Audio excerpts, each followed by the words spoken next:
rise and join us for the Pledge of Allegiance. I pledge allegiance to the flag of the United States of America and to the republic for which it stands, one nation, under God, indivisible, with liberty and justice for all.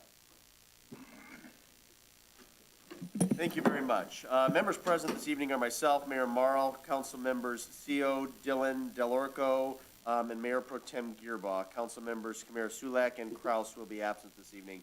From city staff, we have City Manager O'Toole, City Clerk Royal, Assistant City Manager Getzman, City Engineer Humphris, Community Development Director Harrington, and Wastewater Treatment Superintendent Mr. Briggs. I think he's supposed to be here. Correct. Is he in the back? No, not yet? Okay. But he'll be present, excuse me. At this time, the chair would entertain a motion to approve the agenda as amended. There is a revised agenda in front of you this evening.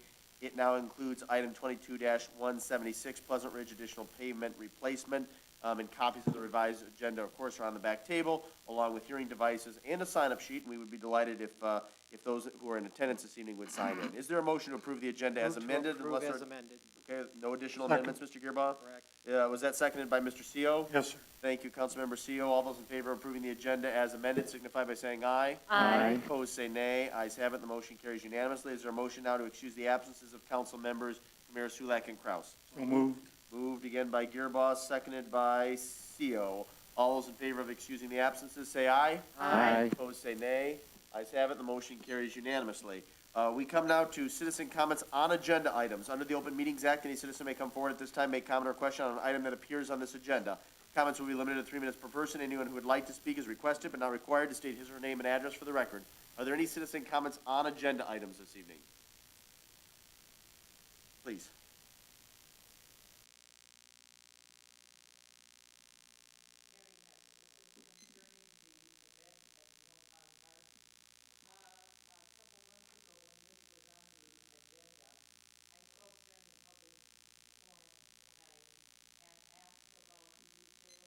Mrs. Hess, I'm going to stop you, and this won't count against your time. Can you make sure that microphone is on? Is the green light illuminated at the base? Okay. Now it is. Very good. Okay, I'm You sorry. may continue, Mrs. Hess. I apologize for interrupting. No problem. Anyway, it's regarding the food trucks that the council at one time voted to allow, and then at the last meeting, they had withdraw that. I think it's great as far as helping out the Saline Social Services. I have a problem with the way this was done. The way I understand it, it's $45, but they may give $15. I would rather give money to the social services directly with a 50-50 or some type of thing to where they directly get the money. I am opposed to any city taxpayers' money going towards this event, be it electricity, be it porta-johns. In fact, we have a DPW equipment list, and I don't know how much is supposedly being afforded by the city or by the company, the people that are putting this on. I think at one time there was talk about 15 food trucks or whatever, campers. But I am concerned because, you know, I understand that buildings, when you have a restaurant, you're paying taxes, which is supporting the government that it's in. Trailers, other than their insurance and their license plate, I mean, they come in and they go out. And there was another comment in here as far as money would allow on some type of expenditures, whether that was on the shirt sale or something. But I don't think that as far as the city that we're getting a good deal, and I'm definitely opposed to the taxpayers paying any amount of this procedure. Thank you. Thank you, Mrs. Hess. Are there any additional citizen comments on agenda items? Please.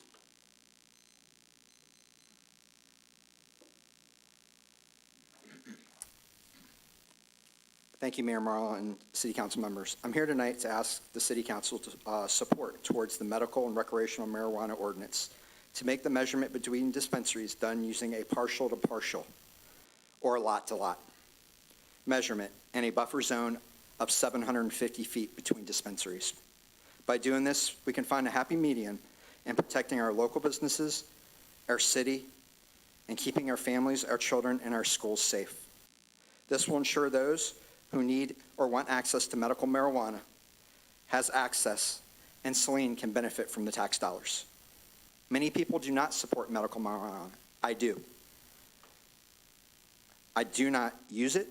However, I understand those that need it need to have access to it in the city. However, I have seen the damage that dispensaries have caused in local municipalities. Adrian is one of them.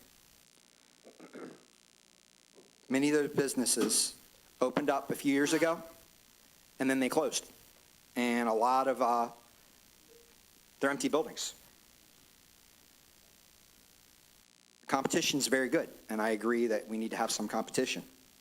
However, a city like ours, where there's an appetite for small local businesses with a local feel, this could impact our community in more ways than one if we do not act now. I encourage you to look into the buffer zone for neighborhoods as well, and other housing complexes that are near dispensaries. Also, road studies would be really nice, especially for the one going down by where the car wash is, as well as the one that's going in next to, or did an application next to the dance studio and the alcohol party store. I don't think it's too much to ask when it comes to community safety and dangerous curb cuts to do road studies. I also don't think it's too much to ask to protect our neighborhoods by putting a buffer zone to keep them away from neighborhoods as well. Thank you. Thank you, Ben. Appreciate your comments. Are there any additional citizen comments on agenda items? Please, you'll have 3 minutes.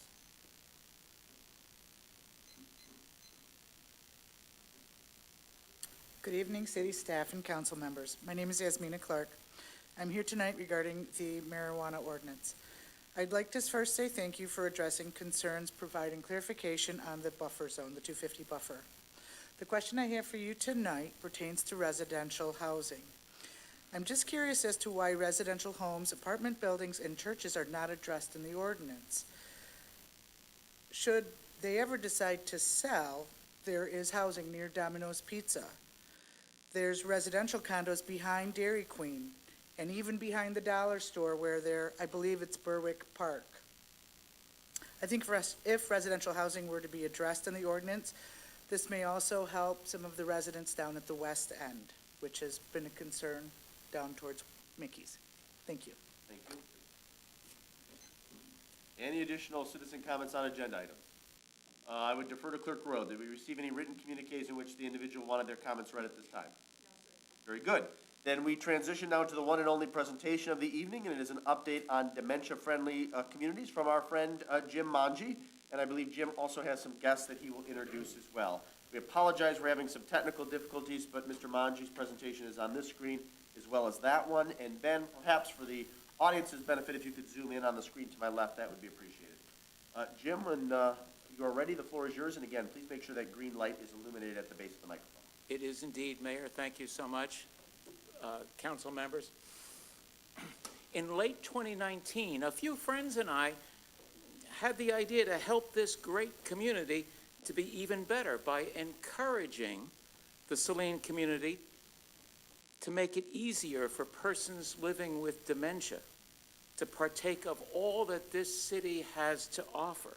And Mayor Marl was one of the very first persons to endorse this idea, and he followed that endorsement up with a dementia-friendly resolution from the city, and then he asked the entire city workforce to attend the dementia-friendly workshops that we offered. And it was a pleasure to partner with the city to get Saline nationally recognized as one of only 2 dementia-friendly communities in the state of Michigan.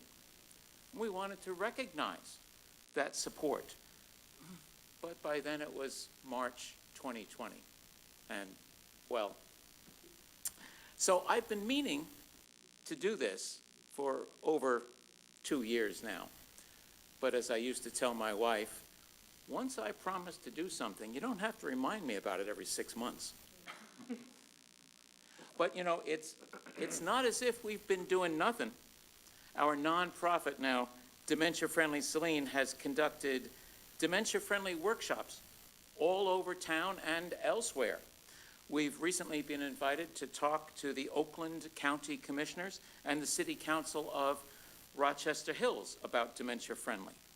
So we have a growing list of dementia-friendly places, and the workshops that we're offering are making a difference. In one store, we pointed out that the black rubber mat right by the front door was potentially scaring away customers living with dementia because it looks like a hole in the floor. And a local banker here told me after the workshop that she understood now why some of her customers were acting strangely. And after the workshop, she now knew how to work with them with more respect and less difficulty. We have some grant funds to develop additional dementia-friendly materials for local businesses, like some role-playing training videos for retail stores and restaurants. And we're working with Saline High School to engage some of the students in making those videos. We also plan to provide local restaurants with printed dementia-friendly menus.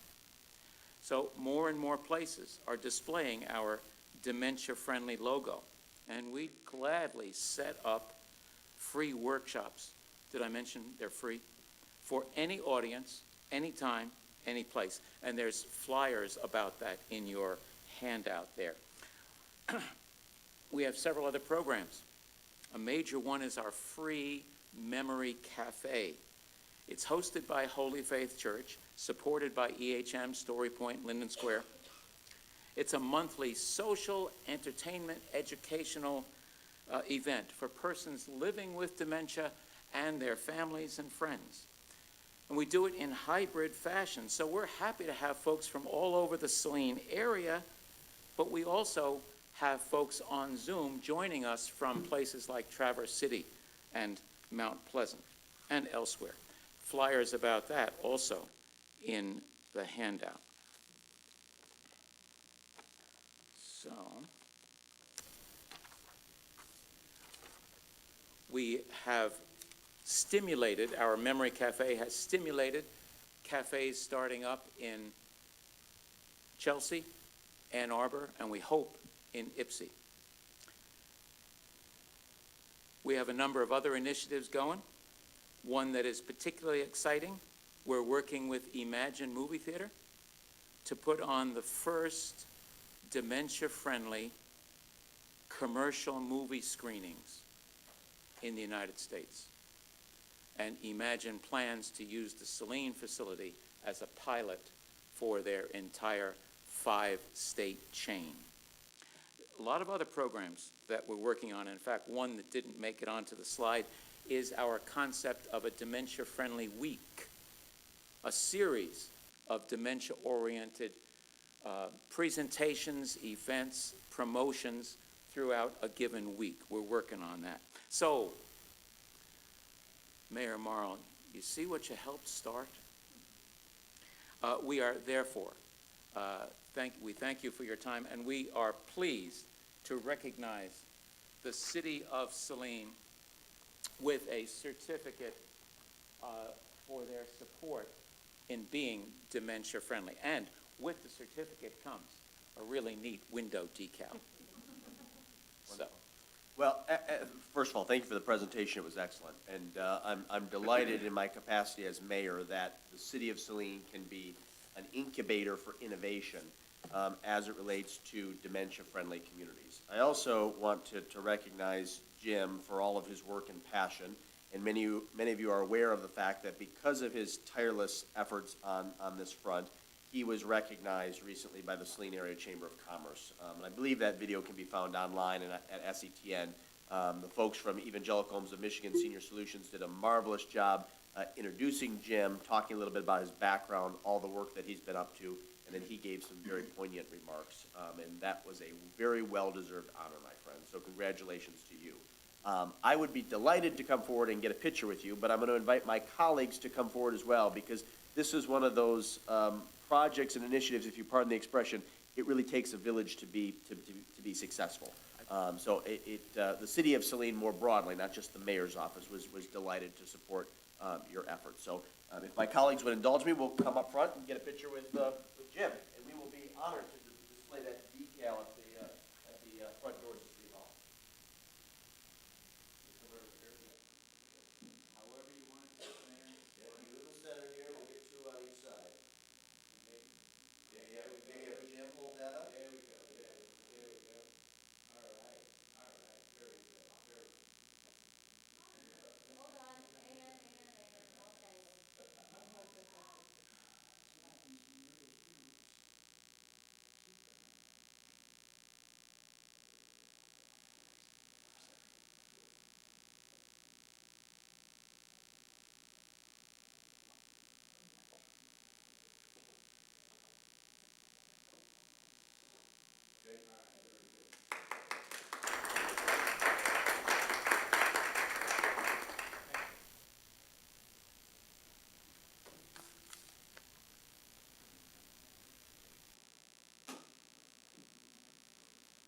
Mr. Manji, thank you again for your attendance this evening. Have a wonderful evening. Appreciate it. Appreciate your friends participating as well.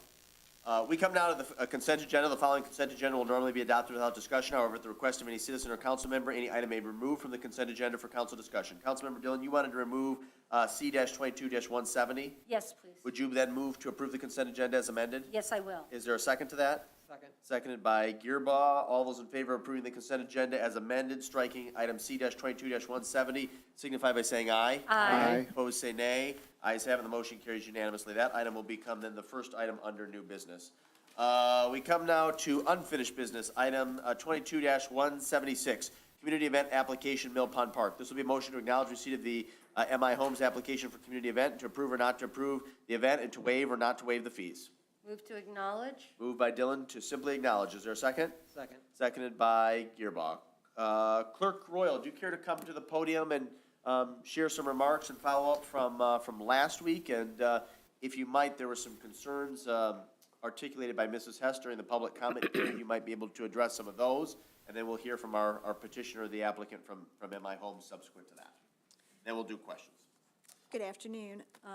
Yes, I spoke with them, and I included some new information in the packet for this week. I got information from Saline Area Social Services saying that, yes, they did know this event was going on and that they are receiving benefits from it.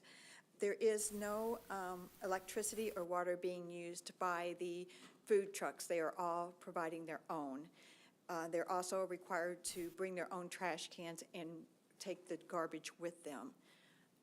They've also contacted the DPW for 2 porta-johns and the police department for some police activity, mostly to help people come in parking and leaving so that there's a better flow of that, but also if they need them, they would be there.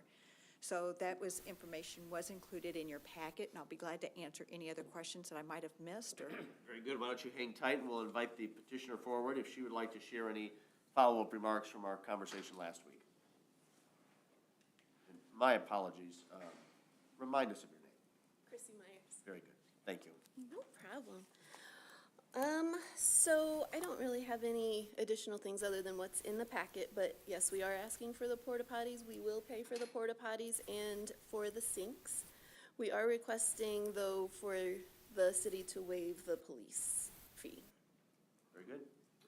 That is clear. Are there questions for either the city clerk or for our applicant? Councilmember Dillon. Thank you. So the one question I have, this is not a pay-to-attend event, correct? Correct. So then, how do you ensure that you're actually going to get people to buy your tasting tickets? People can just go to food trucks and buy off of their menu.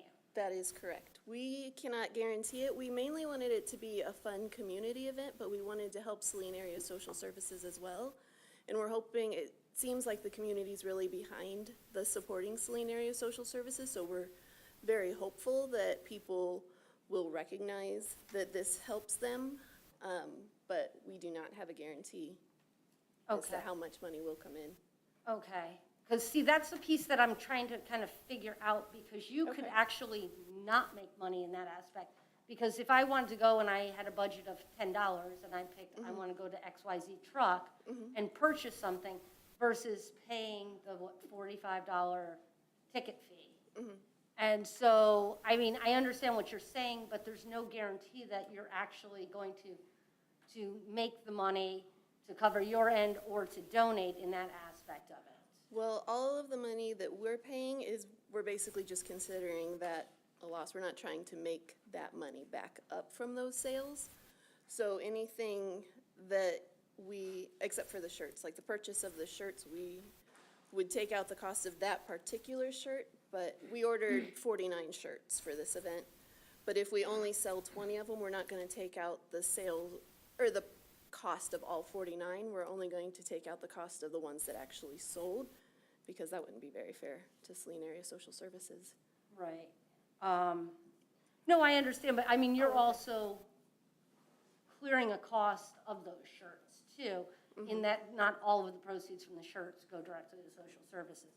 So I'm just not 100% sure. I do have one question, and it might fall to the city manager, since Ms. Scruggs is not here, I don't think. Which is, will the bathrooms at Mill Pond be available? Yes.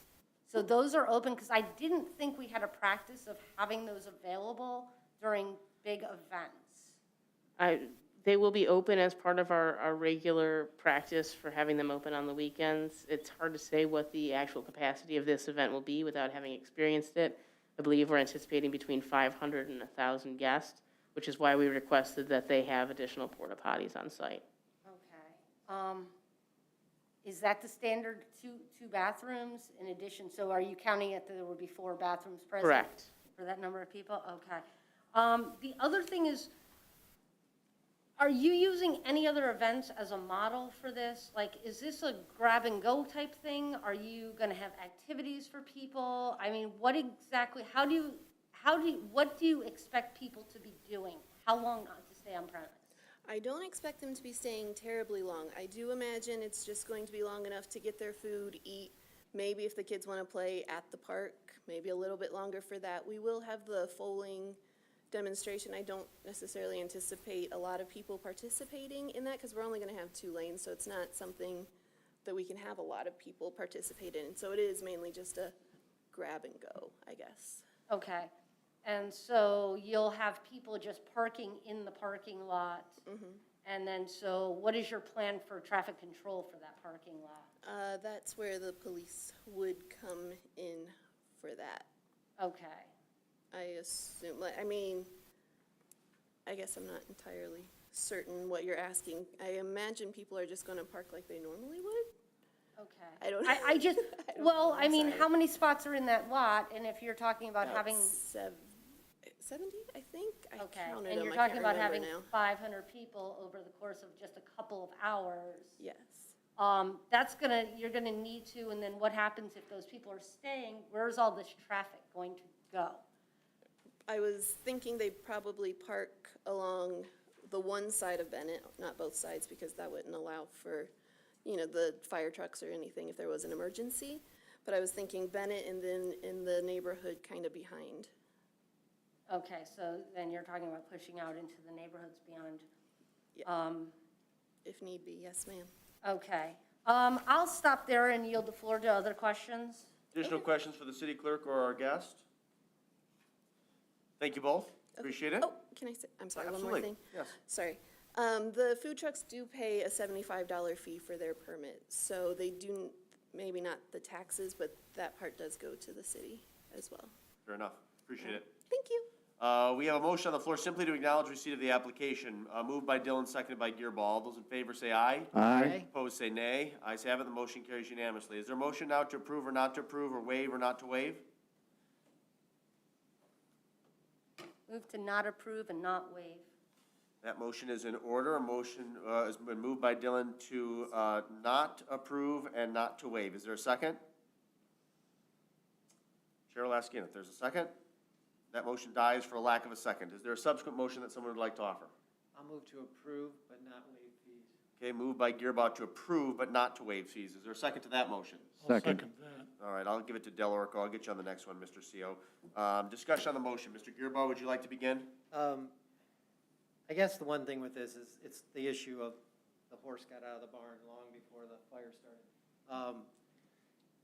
We do need to make sure that, and then the city manager has made clear that we need to address this process and how we will do this in the future, and I think we were addressing that. As I've mentioned and I've noticed before, some of my concerns have been the fact that, yes, this is a fundraiser, but because the Saline Area Social Services wasn't initially part of it, it started raising concerns, and I have been informed that, you know, there is a liability issue when a group is being identified that really hasn't been part of the planning, and so they may take that on without necessarily understanding what that is.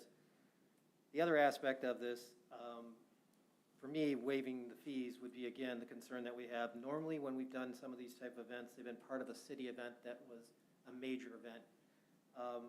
We can't necessarily pay, and we shouldn't be using taxpayer dollars to support a private fundraising event. And again, this is partially advertising, so it's more of a private, public type situation. So for me, addressing the concerns going forward, we'll have to look at how the process is going to be handled, how we would address this in the future, and what we would be doing. Again, there's so many in the public that this would just be a public outcry, and it's not worth the hassle. This is just the first time this is being done. Police do have the authority to shut down this event if it goes out of control. We're hoping that there won't be a concern. I want to just remember that Mill Pond Park has always been a concern with parking and events down there, because when we had soccer down there, there was no way to get emergency vehicles out of there. They were parking everywhere and anywhere, and we had to address that, and at one point, we pretty much shut that down. Fortunately, with the Celtic Festival, they have gone with setting up bus routes, bring buses in and out, and off-site parking, so that was more of a benefit. Hoping that this won't be a big event this year, that we can just address it and move forward with that. And outside of that, we are getting some rent for the pavilion. That's part of the reason why we charge a rent for that. We may have to look at in the future what's different, but as long as we're getting the DPW fees covered and the police security, I'm moving forward with this, and that's the reason why I decided to move it. Fair enough. Additional discussion on the motion. Councilmember Dillon. Thank you. City Manager, in the memo, DPW did not allot for their time. Do they have time investment that's not allocated in here? I believe when they put together the rental fees, that includes drop-off, but not necessarily any additional labor costs. I'm not aware of any additional labor that would be going into this. If they leave the park clean, then I wouldn't expect there would be additional labor. Okay. So are they dropping off the porta-johns? Because it specifically does say in the memo that the fee that's being charged is strictly for the porta-johns and sinks. So I was assuming that meant equipment, not labor. Yes, the drop-off of the equipment. We do drop it off at the location. And that's part of the fee. Yes. I don't think it is based on the cost of porta-johns that I've seen in the past. So can we put some sort of clarification into that there is additional fees, that they would be responsible for it?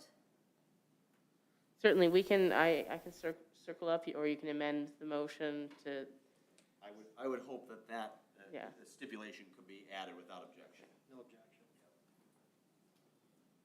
Anything else, Councilmember Dillon? I wanted to sort of echo what Mr. Gearboss said, that I do apologize that we've gotten to this point. I know there's been a lot of hurdles and starts and stops. It did seem as though I was under the pretense that this was a totally separate type of event to begin with, that it was social services doing their own fundraiser. And that's why there was initially some questions, and it sort of went through the process without the paperwork, because I had thought, I don't want to speak for others, that it was similar to another event that had just happened there. That was a private event. I have a lot of concerns about this. I think that we don't have the right processes in place, and we're trying to kind of correct on the fly. So at this point, I will not be supporting it. I do look forward to seeing future events, and despite what was said on social media, I am not anti-food truck. Anyone that knows me knows that I love food trucks. I follow food trucks. But I do feel like that there is a responsibility to the city and to make sure that our events are safe and that the city has looked at all aspects of events. Thank you. Very good, thank you. Mr. Seal? Yes, thank you, Your Honor. I too want to comment and say I apologize somewhat for all the starts and stops on this project. I appreciate you folks having the temerity to stick with this project through hopefully its completion this coming weekend or whenever it does occur. And I just want to say it's a learning process, I think, at this point for council too. This is a project like none other that's come before us, and I think we've tried to feel our way through it, and I think that's created some of the delay and some of the unknowns here. So hopefully things go well. Hopefully we can learn from this process and have a more streamlined process for the future if this occurs again. Thank you, Your Honor. Very good. Thank you, Councilmember Seal. Any additional discussion? Just real quick. Please. Just to clarify, no generators. We're having that big issue where Faster Horses, the city of Ann Arbor, the University of Michigan, no generators. So It's my understanding you're not going to have generators, is that correct? They would have to if they're providing their own power. I'm sorry, I had two people talking at once. If you wouldn't mind coming to the podium.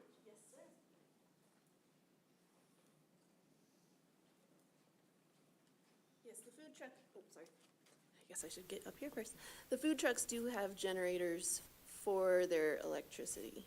within their truck, or do they have freestanding generators? They would be freestanding, I believe. I do not know that 100% though. According to the paper that I got from the fire chief, as long as they were 12 feet back and. I was just gonna ask that question. As long as Okay. we have that clarification, then that's appropriate. Okay.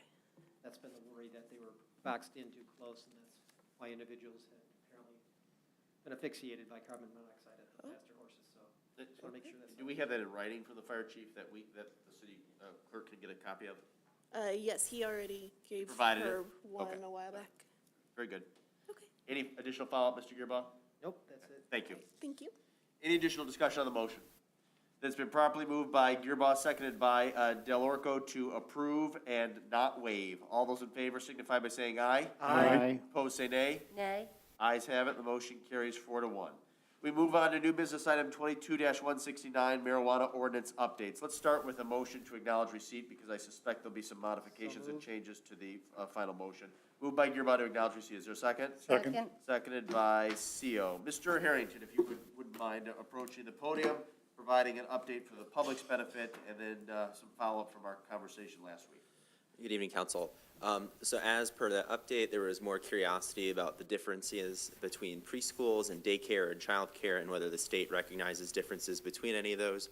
Upon further research and some time on the phone with Michigan Department of Education, the state does not differentiate or otherwise discriminate between preschools versus daycares versus other childcare facilities. They're all licensed by the state the same. Our ordinance reflects the same licensing standards that the state goes through, and the city licenses them as well. If there was any other further differentiation, there are two programs within the city of Saline that use Head Start funding, but as I mentioned in my memo, Head Start is not necessarily curriculum-based. It's more to give opportunities to disadvantaged folks who like to send their child daycare, pre-K-esque services. But just to reiterate, there is no curriculum given by the state of Michigan to preschools in any substantive way that you would see with a regular K-12 institution. As for the buffer zone, staff is recommending that you choose the distance that you would like. We would like it to be in general conforming with 500 to 1,000 feet. However, 250 feet remaining with the existing zoning is all right by us, so long as the parcel-to-parcel buffer remains intact as part of proposed ordinance 843. And that's pretty much the updates from the memo from last time. Very good, thank you, Mr. Harrington. As I had articulated earlier, my understanding is that the outstanding issues are the matter that was just expressed regarding daycares, nursery schools, preschools, the buffering between establishments and how that is measured. So it's my hope that our conversation can focus on primarily on those 3 points. Mr. Gearbaugh, would you like to begin with any questions for city staff? Just one question, and as we discussed, I was favoring between 750 and 1,000, and the only reason why I'm going to 1,000 is because we already require 1,000 for schools. Having more numbers in an ordinance just causes confusion. So for me, I would move more towards 1,000. Is there any concern from that in terms of what you've assessed? Even looking at your maps, it appears that that was sufficient. I think that's fundamentally a policy issue. I don't necessarily have any concerns on an enforcement aspect of 1,000 feet. I think that the zoning is already somewhat restrictive, so if the intent is to have less dispensaries or provisioning centers or otherwise marijuana facilities in the city, that would be one way to accomplish it.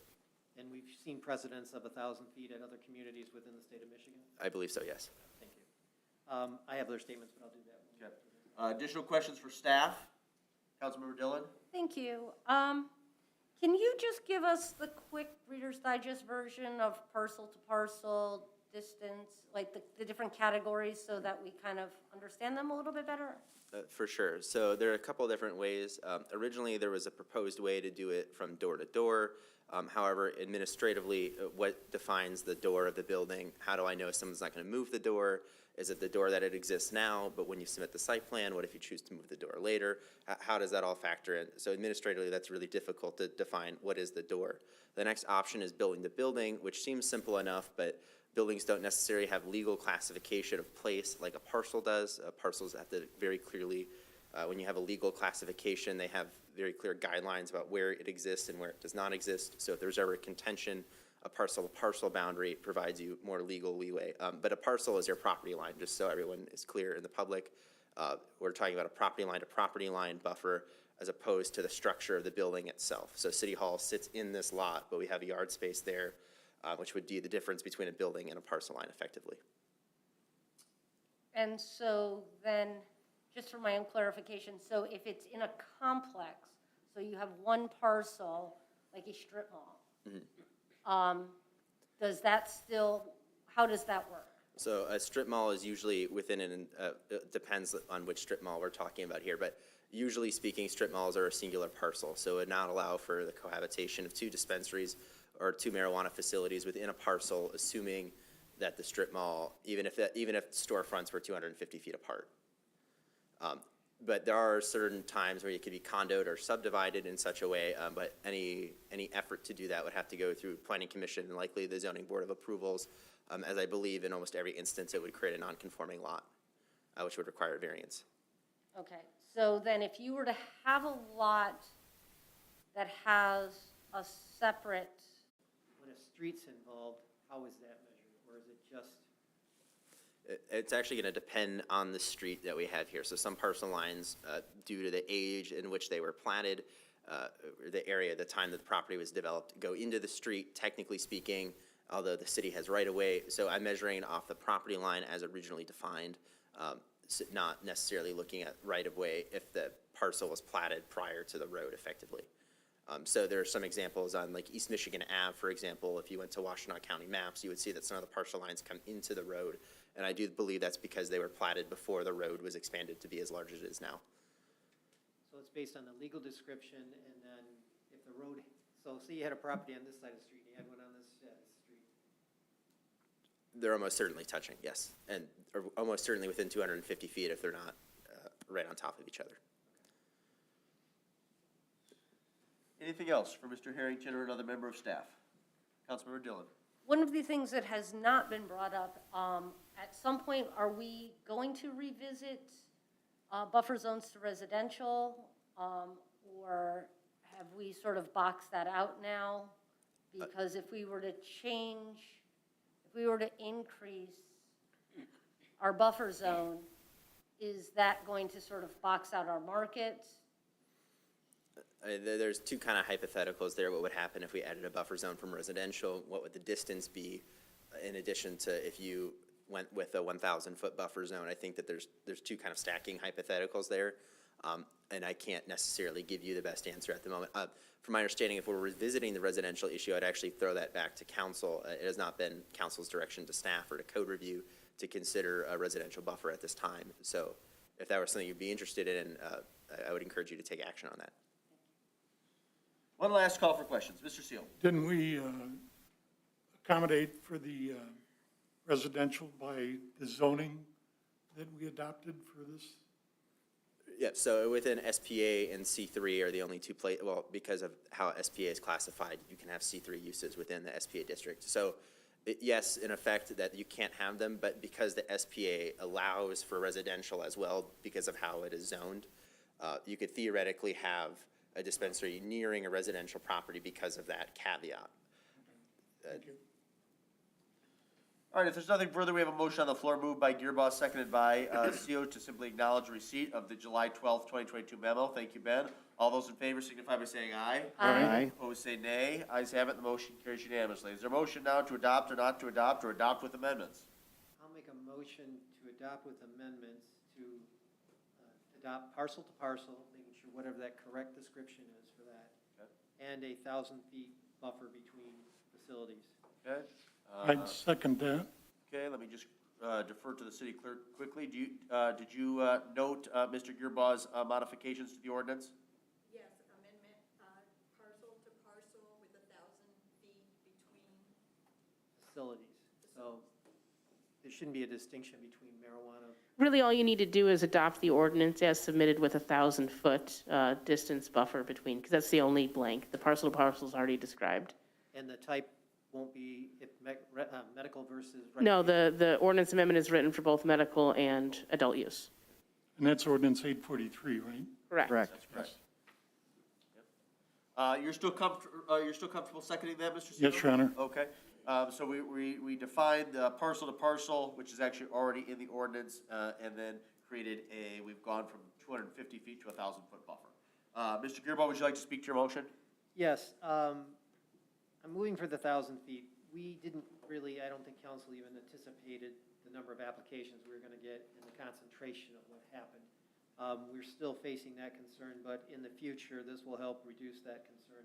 My biggest impact from this is, as was mentioned, an economic impact. Should we have some of our buildings be converted, they not become successful? We've already seen that Loom is closing their businesses in certain locations because of a lack of revenue, and that this will help us address to prevent a whole influx, we can hope. I know the ideas of a free market and economic, but at some point, oversaturation of one facility or something could cause us to have a recessional approach in our city's diversified portfolio. The other one, parcel to parcel, I believe that's the best way to measure it because that does seem appropriate as it is defensible, I believe. And as what goes for the childcare facilities, I understand. However, those come and go. We already realize that one is left. That would have been a concern. So we would have put something in place that basically was already a non-issue. And I think knowing how facilities open up and where they locate, those individuals will probably make sure that they don't locate so close to these if that is still a concern from the public's approach. And then other than that, I think that at this point in time, the rest of our ordinance is appropriate unless something else comes out. We don't want to discourage this business, but I don't also want to make it on every one of our corners. Very good. Additional discussion on the motion. Mr. Delorco. Yeah, I just want to clarify for the council and the public that anybody who had their application submitted prior to the moratorium will still have the 250-foot buffer zone that they will be held to. Because part of what the code review is being mindful of and not recommending the buffer to change was that we didn't have different sets of rules for different populations of these businesses. And consistency has been a concern for enforcement on the council in the past. So we were trying to take that into consideration. However, I understand the need to expand the buffer zone, and I will support it. Very good. And just for the record, yes, assuming this motion passes, we cannot apply this standard retroactively to applications and permits that have already been submitted. Additional discussion on the motion. Well, let me just say that in its totality, I support most of the language in the proposed ordinance 843. I think we've clarified the buffering between establishments, specifically how that's measured. I think that the state's regulatory framework relating to nursery schools, daycares, preschools has clarified that issue. If it were Brian Morrow making the decision in a vacuum, I would probably prefer a 750-foot buffer, but in the spirit of compromise and comedy with my colleagues, I will support the modified language. Generally speaking, I'm pretty inclined to let the market sort these types of things out. But to Mr. Mayor Pro Tem Gearbaugh's point, I think we're on a trajectory of oversaturation, and that would be detrimental not only to this particular business model, but for the community more broadly. So, again, in its totality, I think the modifications and clarifications are good, and I will support the motion that's on the floor. Is there any subsequent discussion? Then we have a motion moved by CO, seconded by, moved by Gearboss, seconded by CO. All those in favor of adopting, say aye. Aye. Opposed, say nay. Ayes have it, the motion carries unanimously. We move on to new business item C-22-170. This is approval of the changes to Oktoberfest community event. Is there a motion? Move to acknowledge. Move simply to acknowledge by Gearboss. Is there a second? Second. Seconded by Dillon. Let me actually start with Councilmember Dillon, since she's the one who requested this item be removed. Would you like to begin, Councilmember Dillon? Thank you. I was just trying to get some clarification as to the West Henry Street road closure and what that staging area was going to be. Clerk Royal, can you comment on that? I don't believe we have somebody from Picnic in the Park. Can you comment on that for Summerfest? No, this is October. Oh, excuse me, okay, and my apologies. Can you comment on that? Or Rebecca? Sure, because we can't close South Ann Arbor Street, we are going to use Henry Street for our admission sales, our volunteer check-in, and our information booth. But and so I guess, is there a reason why you're not having people enter through the parking lot that's right there and you're having them go back onto South Ann Arbor Street? We are not using the Henry Street entrance of the parking lot as our event entrance because that is where our bands come in and park. And we have to have those spaces available as the acts change out throughout the day. So it would not be a very safe place to put our event entrance. Okay. Your Honor, Ben's indicating that she can't be heard. Oh, yeah, Rebecca, Mrs. Schneider, excuse me. If you wouldn't mind coming to the podium, we would appreciate that. Thank you, Mr. Seal. Ms. Dillon, do you have any additional questions for the petitioner? No, I just wanted to make sure, the only thing I was concerned with was keeping people from going, so you're going to buy your wristband, your tickets on Henry, and then walk the sidewalk back into the event. Yes, and we're going to create additional signage and banners so that people know what way to head. Okay. I just want to make sure that we're not going to have people floating into the street thinking that that street is closed as it has been in past years. It just seems like that's an awful lot of foot traffic. I agree with, it's not safe, but there's not much I can do about that, other than create lots of signage. And I do plan on putting the Kiwanis and Lions trailers out in the street as is approved, that you approved that Summerfest could do, so that it will create a little bit more awareness that there's something going on and you need to stay on the other side. Okay. Any additional questions, Mr. Gearbaugh? Just clarification, I know it appears only one private drive is going to be blocked. Will they have the ability, or have they been notified that they'll have the ability to get access? I think Gigi is the only person who's affected, and we have talked to her about it. We've worked to keep everyone else open. On both north and south of West Henry? Yes, because we're only closing it down to the parking lot entrance. Right down, but there's a driveway here and then one up, and then the parking lot that goes behind the house on the corner? This is the little white house? Yes, the White House should be able to still get in and out. We don't need to go down that far. Okay. I just want to clarify, Yep, just in we're- case you don't want to yeah, have we're them trying to- get upset before that. To displace as few people as possible. And the Grossman's tenants will still be able, they also park in that spot where the Henry Street entrance to the parking lot is also where the Grossman's tenants park. Okay, great. I appreciate you making this accommodation, unfortunately, because of the South Ann Arbor Street closure, but I think whatever you can do to help, or whatever we can do to help, I'm glad that this is going to work, or at least try to work. Thank you. We'll try it and see how it goes. Any additional questions? Councilmember Dillon. Thank you. Just really quickly, is there any handicap parking in the area, designated handicap parking? As opposed to normal, I mean, I'm just trying to figure out, I don't know, I'm just asking, does your event have any handicap parking? there's handicapped parking in the parking lot behind Max. Yeah, that's a long way. Is there, I guess, my question would be, is there any opportunity for the city to designate the spots to the. On the east To the side? west side of the parking lot entrance to have some handicap there Which street of Henry? of Henry? So if you're looking at like, so just to the west of your, kind of near your house, like that. I'm just asking, I mean, obviously, I don't have that kind of authority. It just seems like trying to figure out, or on South Ann Arbor Street, designating, if you're gonna be using the street for food trucks, that's gonna take away a few of those spots. I'm just trying to find some access point for people. What does Summerfest do? I don't know. I'm just asking. We are obviously open to any ideas the city has about reserving parking. Let's real quick so we can try to move on here. Mr. Harrington, do you have a quick comment you'd like to make? Sorry, this microphone doesn't work. Might be as simple as flipping the switch, but Rebecca, if you would.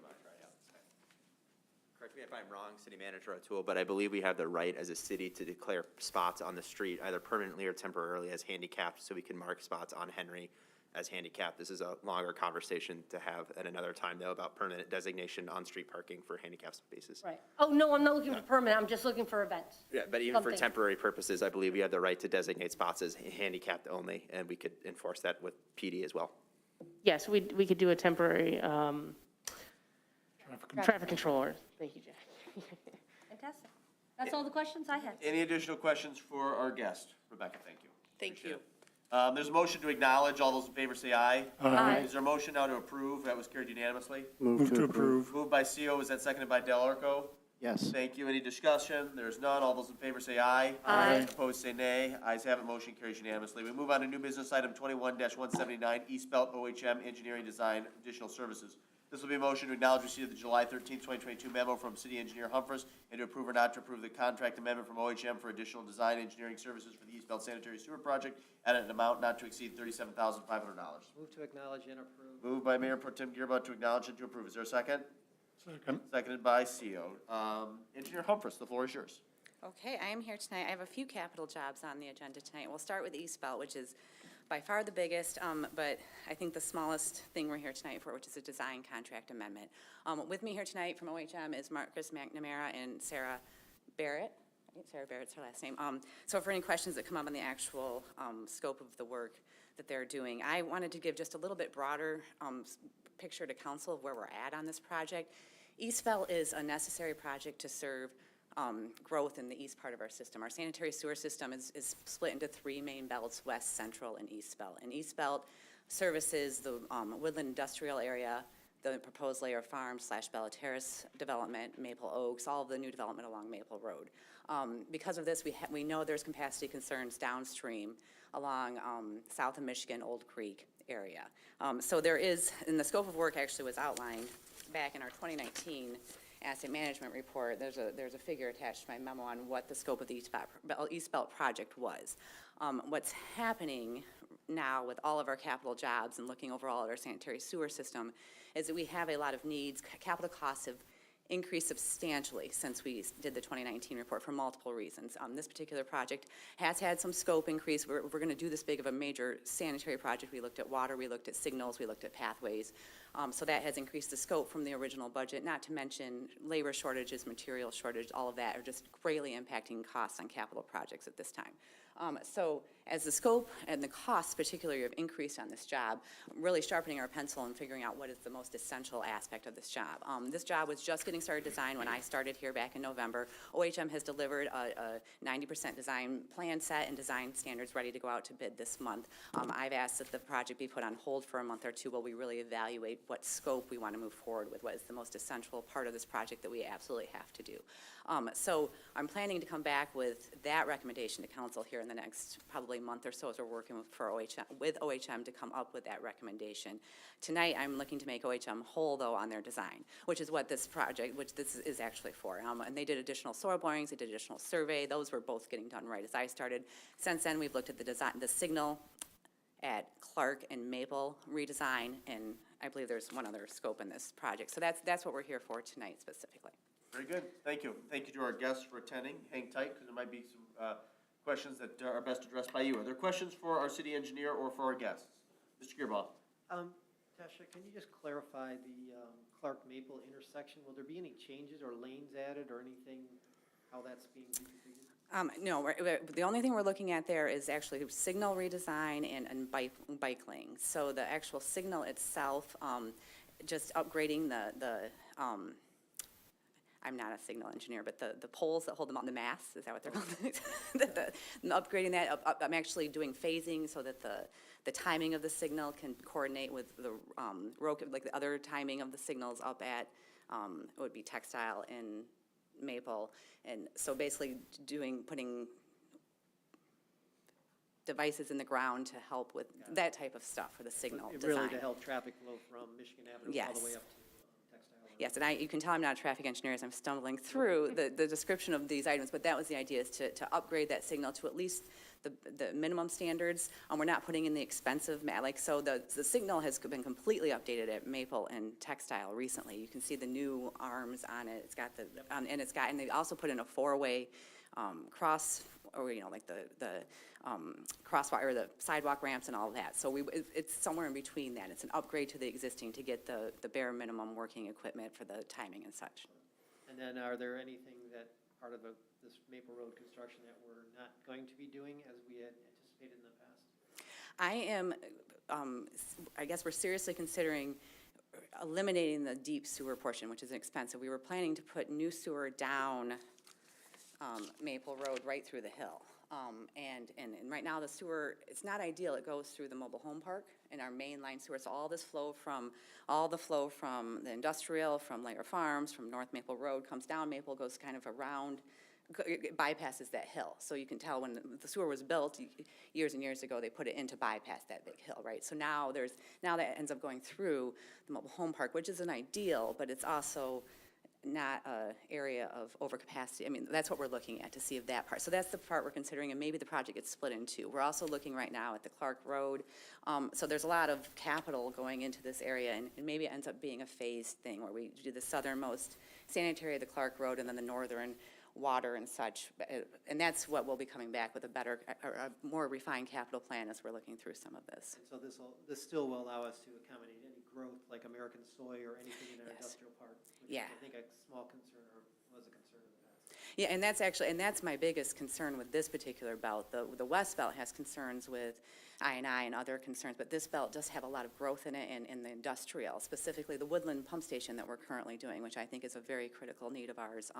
And that industrial is hard to size for, because exactly of American soy, someone or one of the low water users were to get bought out by our food producer, that exponentially increases our water usage and that area of our system that all comes through here. So the idea is to upgrade this to the full capacity that we've anticipated on where it's absolutely needed on the south side of the system. Because there's no doubt there's a bottleneck right now on Old Creek and Henry area.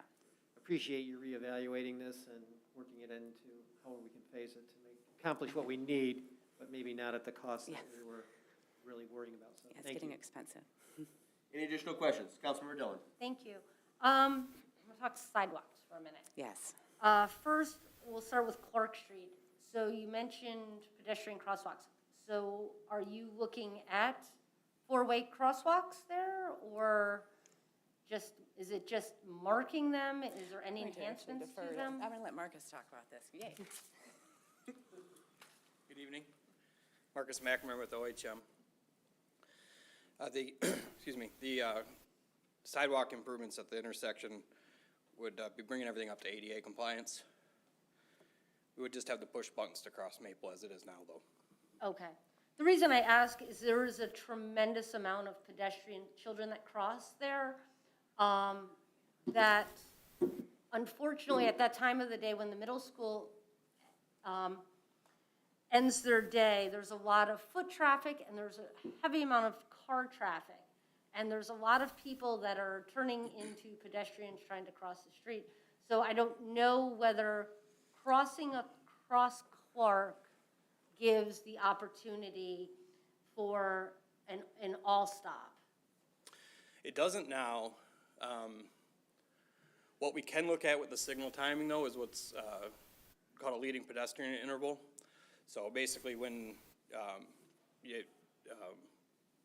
when it goes to a green for a walk sign, you do have usually 3 to 4 seconds of all red. That's not out currently, but if that is a concern, we can certainly have our traffic engineer look at that. I mean, timing. obviously that, it's something that, you may need to talk to, obviously, somebody above my pay grade, police, the schools, about it. I just know that it's a route I travel, and kids are not looking for cars making a right off of Maple onto Clark. And it does get a bit, hairy there at times. Also, and this one might be for Engineer Humphreys, which are sidewalks along Maple. There's some deficits in our sidewalks, in front of electronics, in front of those few properties between Echo Court and Maple Oaks. Will those be addressed and finally put in? The southernmost one you described there is the northern limits of this project. So yes, that southern one, which is the Maple Cove, Maple Oaks connector, is being addressed as part of this project at this time, or the current scope of the project. But that's the north end. The tracks there are the north end of the current scope. Okay, So that's why the sidewalk ends there. It's just that one little bit okay, on the east fantastic. side. And that's actually included in the requested change order, so. Oh, yeah, that was the other thing. Through the design phase, that sidewalk gap was identified, and additionally, the 4 houses there are on essentially an undersized sewer. So basically reconstructing the whole green belt in that area, which would include new sewer, sidewalk, drive approaches, and regrading that area and some tree removal to get that block corrected. That's fantastic, because I know that was one of the issues that we talked about with Maple Oaks back in the day when it came online, was having a safe pathway to go from Maple Oaks to downtown, to the grocery stores, to any of those elements. And so that'll be nice not to have to cross Maple for those residents. Thank you very much. And just make sure, Mr. Gearbaugh, that Mr. Delorco, Mr. Seo don't have questions. No, you're good, Jim? Okay, Mr. Gearbaugh? Just to tag in, on that crossing, there is a crossing from Maple Oaks that's to go over to the library. Is there going to be any enhancement with that, or just to correct what's there? Yes. Part of that development? It'll be corrected and brought up to ADA and improved, that mid-block crosswalk, additional signage. Okay. No additional questions? Is there any discussion then on the motion? Thank you both, appreciate it. Thank you.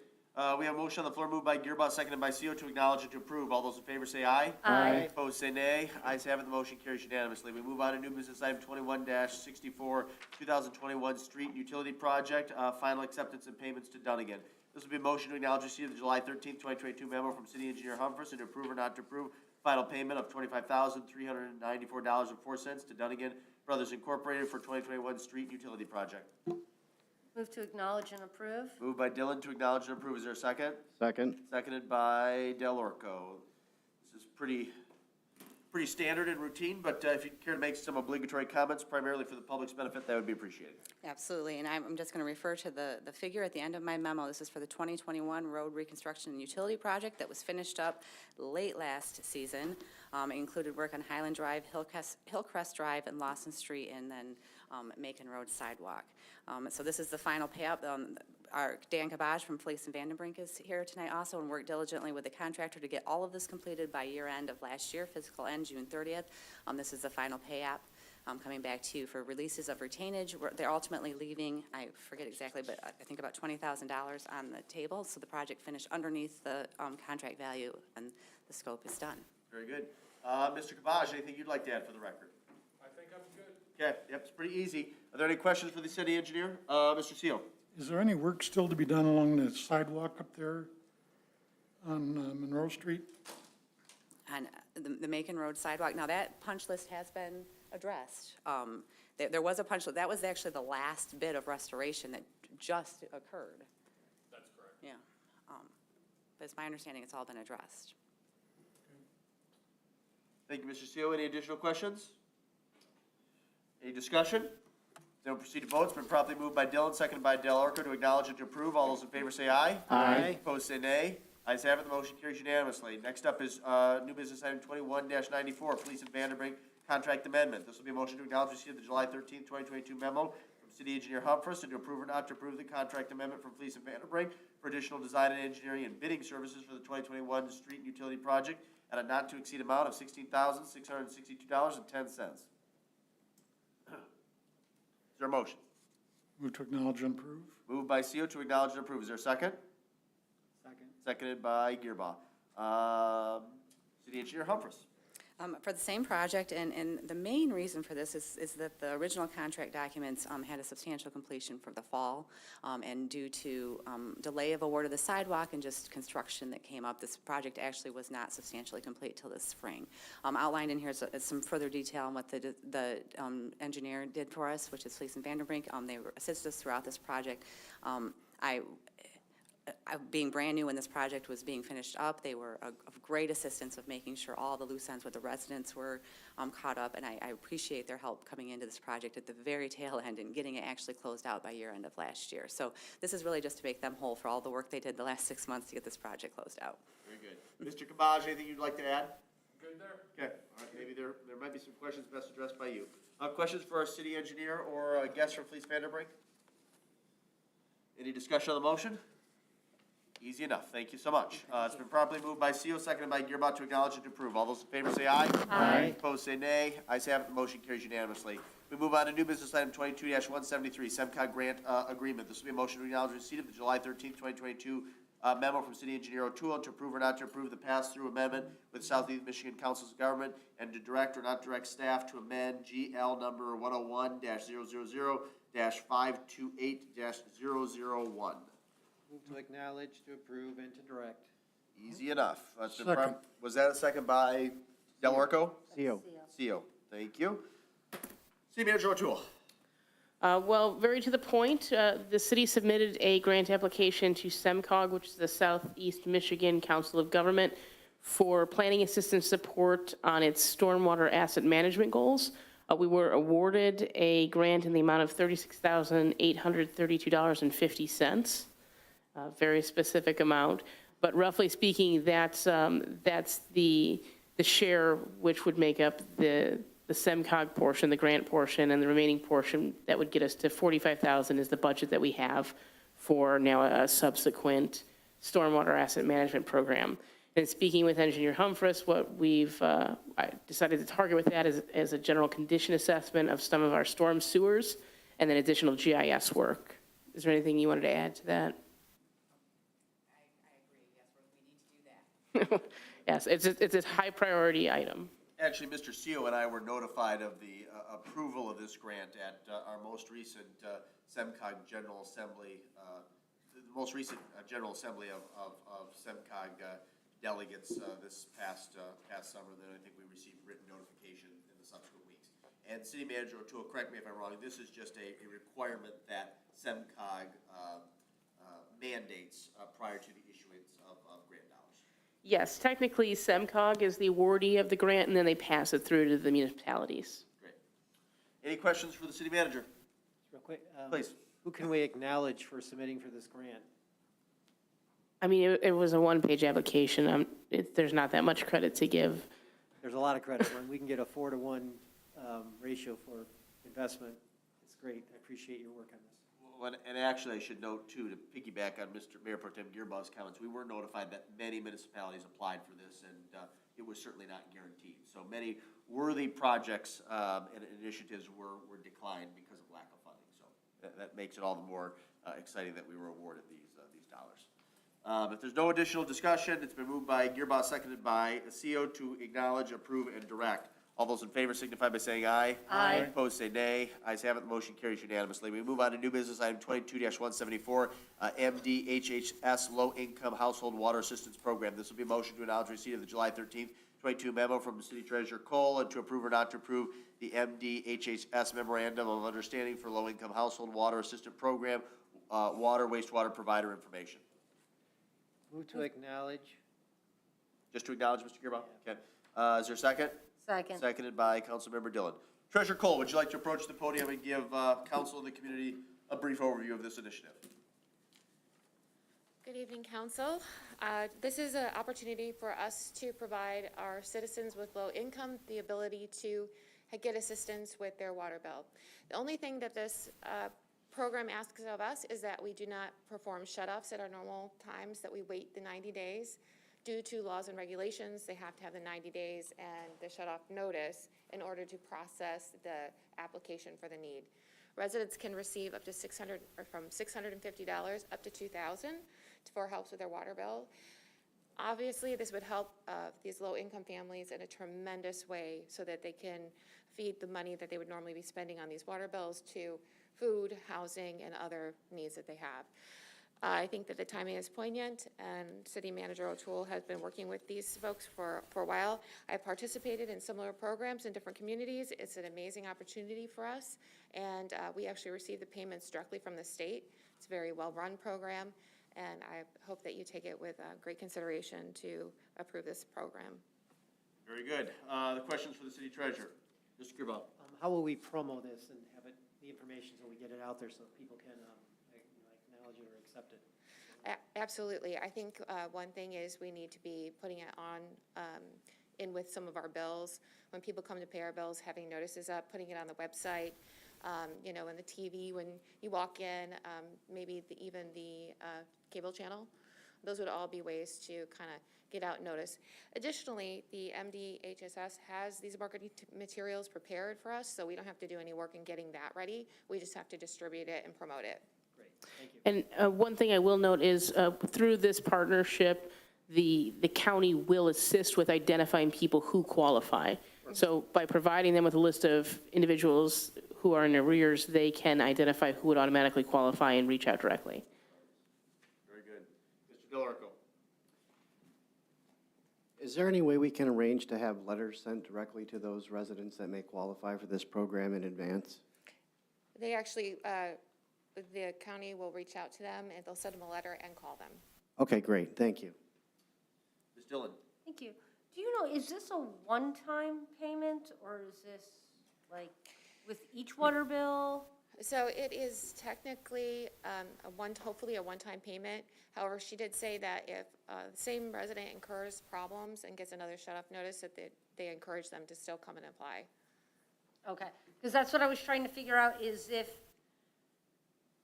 how long we have to do this. I mean, if we do the 90 days, is it just a one and done, and then it just reverts back to our normal system? Well, they will, I guess if they were not approved, then it would revert back to our normal system. If they are approved, then we get payment for their account directly from the state. Right. And we're notified as to when people apply and whether they're approved or not approved? Yes. Okay, fantastic. Thank you. Anything else for Treasurer Cole?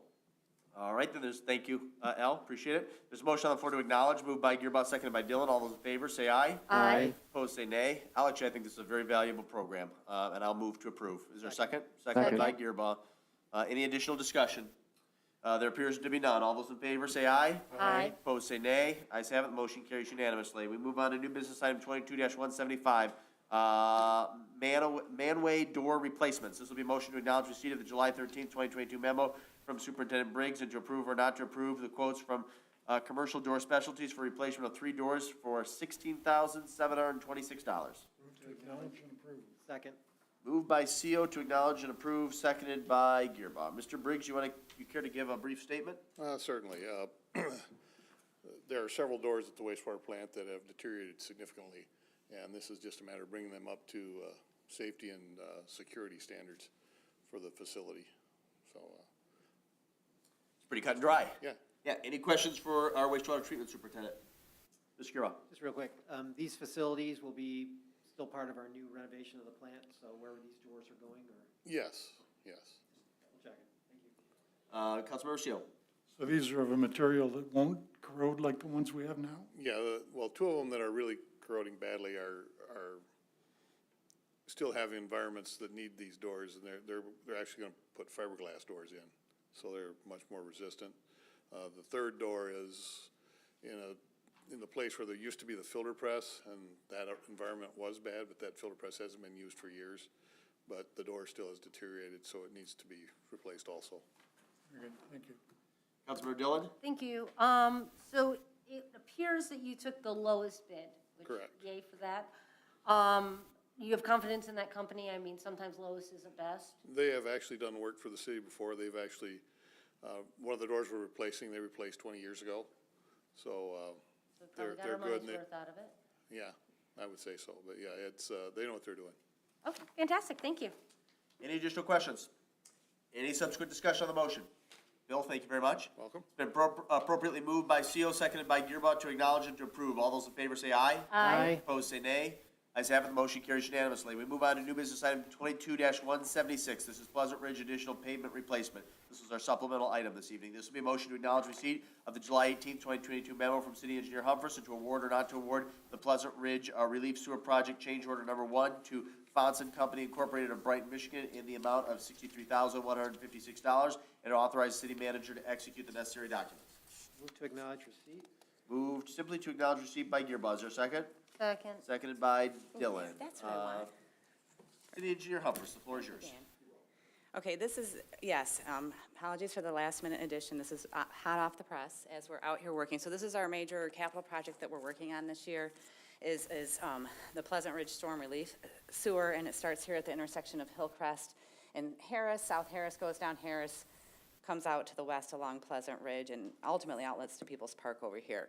The original scope of work, first of all, this is big storm sewer that's going, if you recall, this is 42-inch storm. If anybody's been out there, you've seen the big structures. We've definitely moved into the neighborhood. The good news is that the contractor is on schedule to be complete here in about a month's time frame. The bad news is that a couple of structures have had to be relocated due to conflicts, just the size of these 10-foot structures. You don't have a lot of wiggle room if the water main's 2 feet where it wasn't supposed to be. Things have to be moved.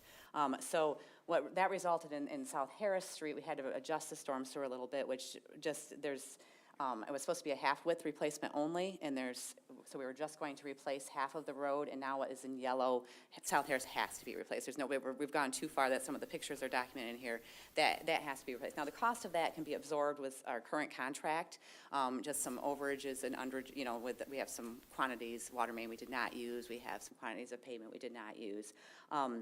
But I view this overall project as a storm relief project that's an essential project for utilities. But we're in the neighborhood. I want to leave the neighborhood looking better than when we got there. And the half-width road replacement was just to fix the damage that we anticipated to do. Now, we absolutely need the full-width replacement on South Harris.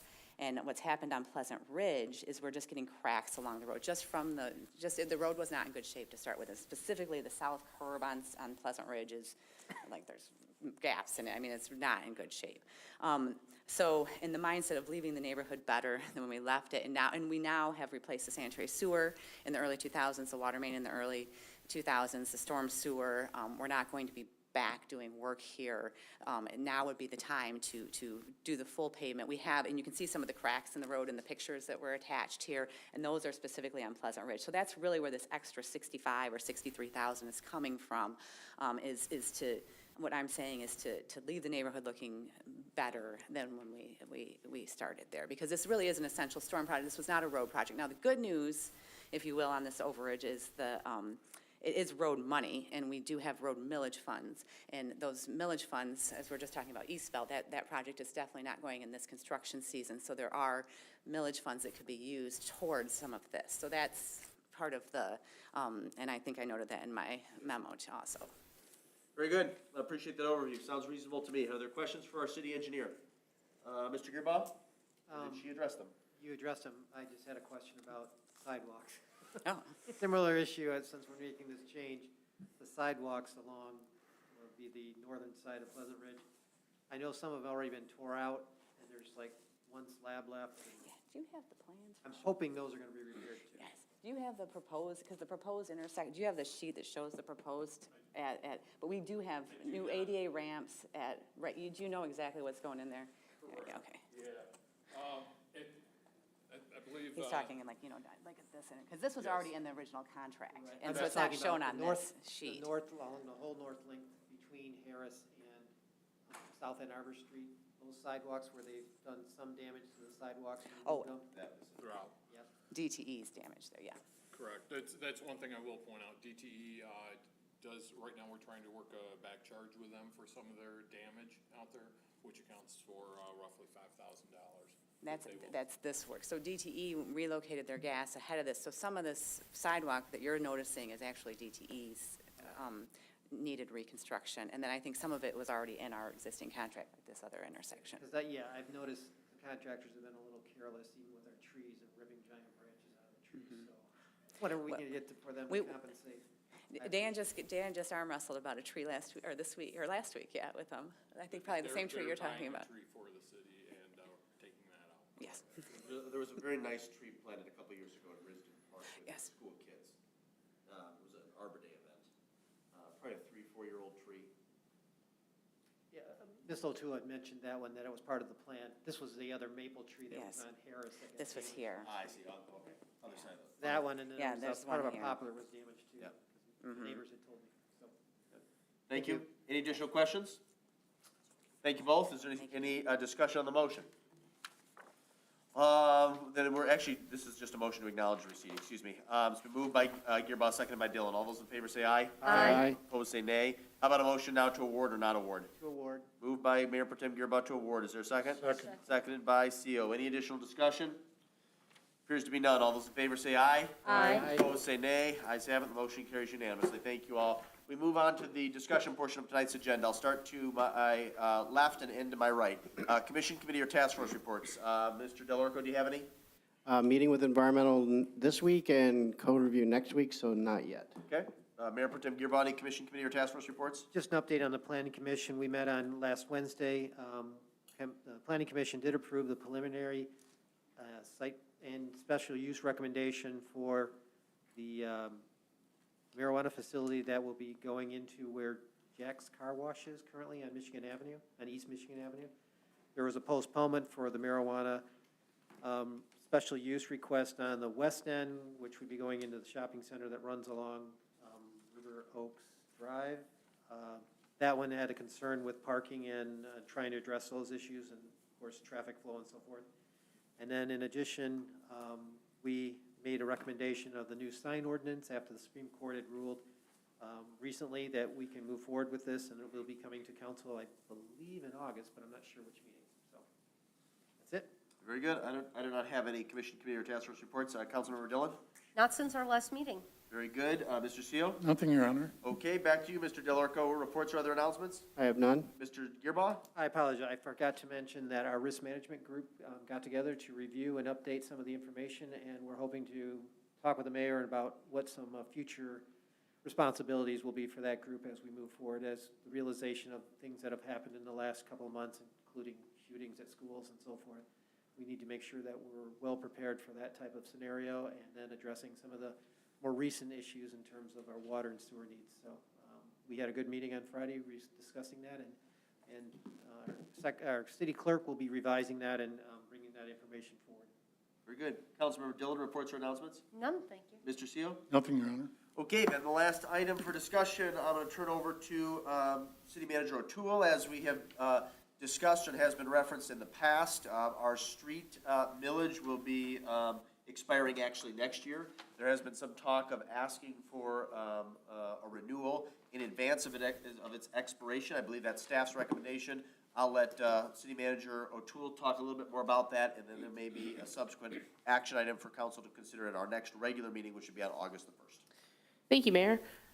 In reviewing the existing street millage, the city has found that we are absolutely getting a real bang for our buck in terms of how those local dollars are used to then leverage state or federal sources to bring more road projects into the city. We are looking at expanding the millage for another 3 years. There would be no increase to the millage amount, so it would continue at that 1 mill rate for an additional 3 years beyond 2023, so ending now in 2026. There is a proposed resolution that we are hoping council will consider at its August 1st meeting. The deadline for submitting ballot language is August 16th, so we would ask council to consider taking action at that August 1st meeting. But we do anticipate having a presentation at that time.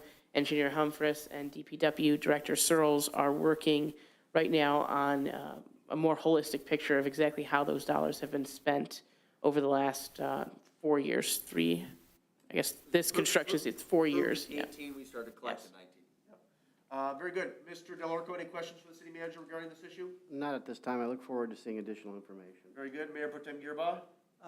No, just a statement when I have a chance. Okay. Councilmember Dillon? Well, I'll just start with, well, we're looking at 3 years instead of the current, we have 5. So how was that determined to go a shorter time? I believe that's determined because that's what we feel comfortable being able to say that we can focus on. When you start to get out to years 4 and 5, we're not quite there in terms of being able to predict the cost or really what road work we can do. Okay. And Director Searles and your office feel comfortable at 1 mil? Yes, actually, the language requirement in the charter is not to exceed 1 mil, so we'd have to do a charter amendment if we wanted to go above that. That was going to be my next question then. Do we have time if there was to make amendments? Well, we have time in the sense that, you know, the millage does not expire until 2023. We'd like to get it on a more regular ballot schedule that's not in an off year. But if, you know, council has other direction, we're happy to hear. Thank you. Mr. Seal? Nothing, Your Honor. Okay. All right, then we will revisit this issue at our next regular meeting on August the 1st. In the meantime, if you have any questions or concerns, please direct those to the city manager's office. We come down to the second public comment period under the Open Meetings Act. Any citizen may come forward at this time, make comment or question to city council. This public comment period will be limited to 3 minutes per person. Anyone who would like to speak is requested but not required to state his or her name and address for the record. Are there any citizen comments?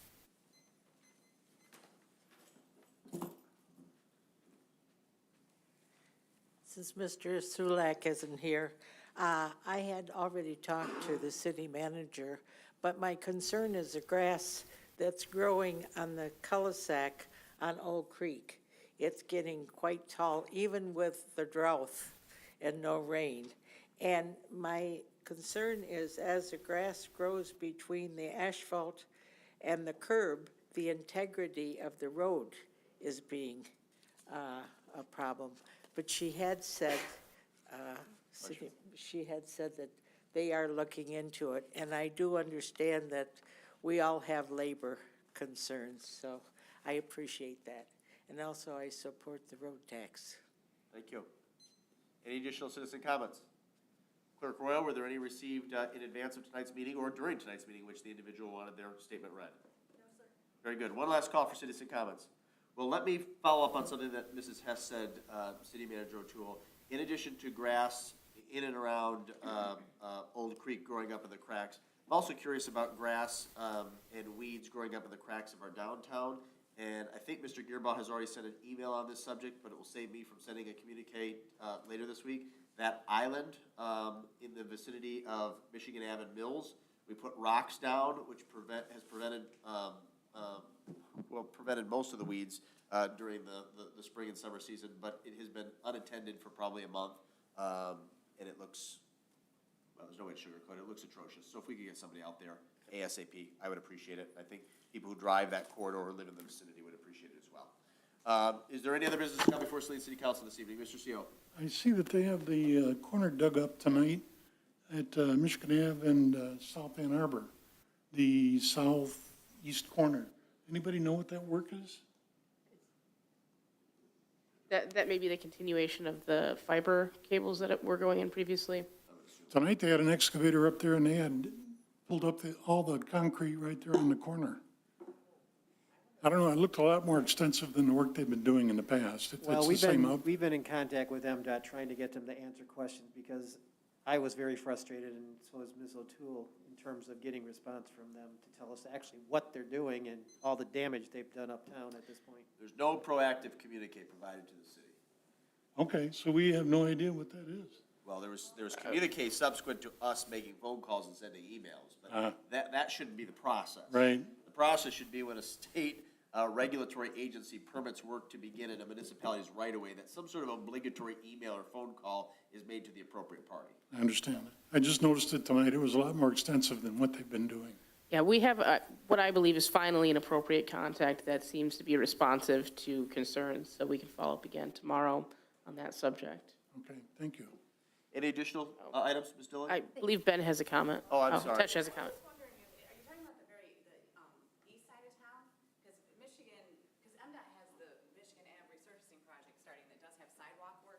I think he's talking right uptown, aren't you, Yeah, Jack? are you talking uptown, or are you talking further at Maple? Right uptown. Oh, uptown, oh, The no, Four then Corners. it's definitely. Actually, though, do you have information on that? Because that was supposed to happen in June too, and And they delayed, last I had heard it got delayed, they were gonna start after 4th of July, they were gonna start July 11th, and it got delayed until the end of this month, that's the last I had heard. So I haven't followed up or heard any more on that job. So that's supposed to be starting at Michigan and Maple, and goes They just east from made the there. announcement I they're thought you said closing- Maple, I apologize. They made the announcement they're closing US 23 ramp south, so the bridge is going to be affected, Michigan Avenue, so we're going to be seeing a lot of backups. It's a separate. Ms. Stone, you had an item? I do. One of the things I would like this body to take up at some point is creating some sort of process for public comment. It's wonderful that we started during COVID of letting people write in comments that go to the clerk. I'd like to formalize a process so that people understand, like, what the timeline is, where it goes, that it's clearly, identified that this is going to be read within a meeting. And what made me think of it is that the mayor just mentioned if people had commented during this meeting. And we've never really established if there was a cutoff as to, does it have to be before a meeting? Can it be during a meeting at some point?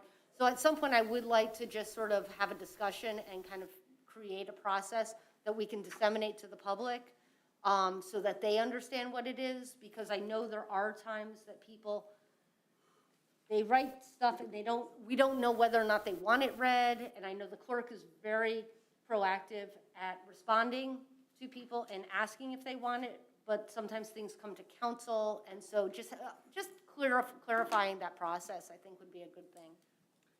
Can I just comment on that? Please.